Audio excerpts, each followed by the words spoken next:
近排荔枝就最當造噶啦。喺街市嗰度最常見嘅荔枝品種就係糯米糍、妃子笑、掛綠同埋桂味。今次我就會用糯米糍嚟做果醬。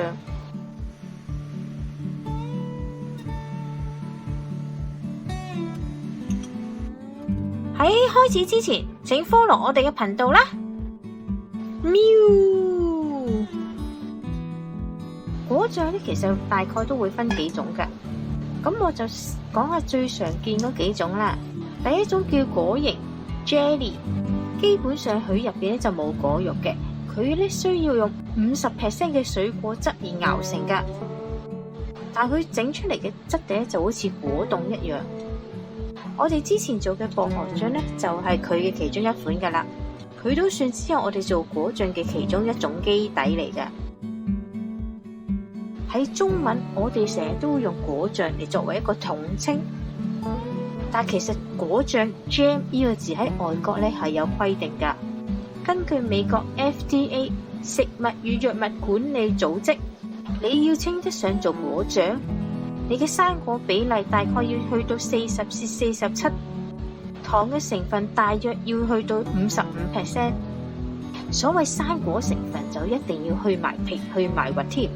而且成間果醬65%就要可溶性固體。第二種叫抹醬，英文叫 spread， 佢裡面嘅成分大多數都會有奶類同或者蛋類，質地好似搽朱古力醬咁滑㗎。糖煮水果 compote 就係新鮮或者乾水果同糖一齊慢煮，保持佢哋原有水果嘅形狀。Conserve 糖漬水果就係多樣性嘅水果組合而成，或者有時都會加入啲果仁或者乾果嘅。金桔類果醬 Marmalade， 聽個名都知主要成分一定要係金桔類嘅水果，例如橙啦、柚子、檸檬等等。而今日嘅果醬咧就介乎 conserve 嗰一類嘅。首先將荔枝去皮同去核，留返個果肉。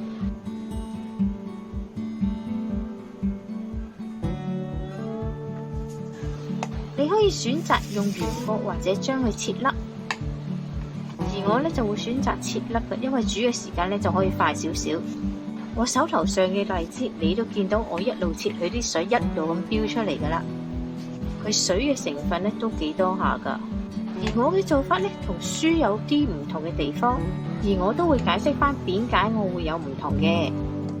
基本上你做果醬，書只不過係個指引，因為你要根據你手頭上嘅水果咧而作為修改噶，尤其是新鮮水果，因為每一次你買翻嚟個味道個水分嘅變化都幾大下噶，所以你根據一個食譜做，你每一次嘅成分咧都會唔同嘅。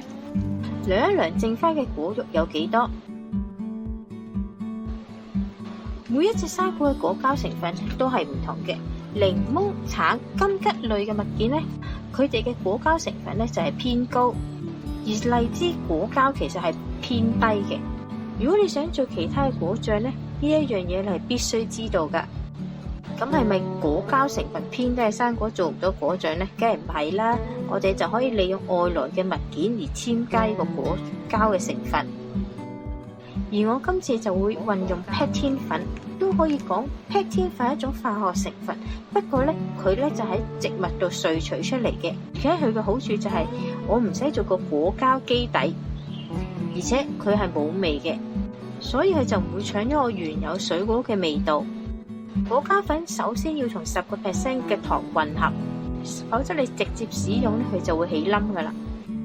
然後我哋就要再準備檸檬汁。檸檬汁有2個目的：一，佢要降低佢嘅 pH 值，果膠粉咧可以發揮佢嘅功效；二，佢就可以減少果醬嘅甜度。所以好多時果醬咧都係需要落檸檬汁噶。然後我哋就需要大量嘅砂糖啦。哇，使唔使咁多糖啊？千祈唔好自己減糖，因為糖其實係延長果醬嘅壽命噶。所以如果你唔落糖或者落一半嘅糖，你個果醬就好快變壞噶啦。今次呢，我會加少少嘢上去，1條嘅香草籽，然後加入檸檬水，將兩者混合，再加入佛手瓜，想令到佢嘅味道豐富啲，唔會單一種味。中火，當有小泡泡嗰陣呢，就加入1半嘅糖。好多時書嗰度都會講，糖需要早1日同生果混合，因為我而家嘅生果水分已經好高噶啦。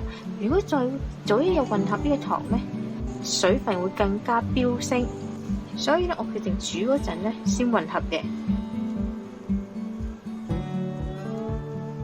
當果醬開始滾，就倒入果膠，盡快混合。見到好多泡泡浮面，就會再較返慢火。見唔見？當你越煮越耐呢，佢啲水呢就會越嚟越多噶啦。點樣知道果醬係得味呢？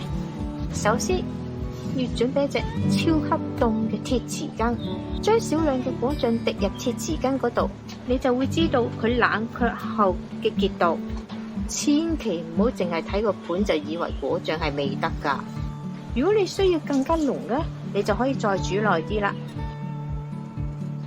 記得要試下味，如果你覺得甜得滯咧，都可以落多少少嘅檸檬汁。而另外一邊，我哋就會消毒個玻璃瓶，準備1盆熱水，將玻璃瓶放入進行消毒。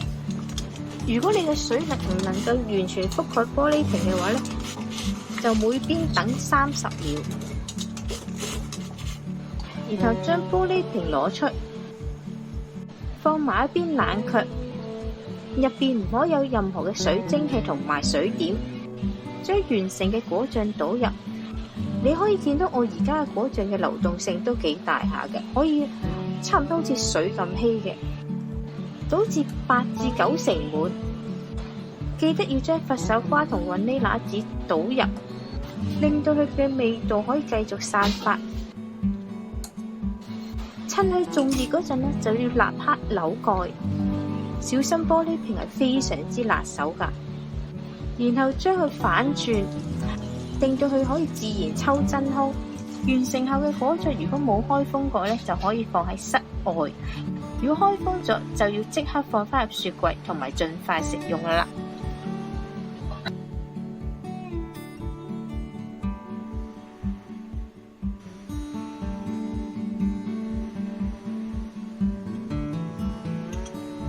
今日嚟到呢度啦，詳細嘅食譜我哋會擺落 Facebook 嗰度，有興趣嘅大家可以去睇一睇。請 like 我哋嘅 Facebook 同埋 YouTube，以便獲得更多嘅資訊啦。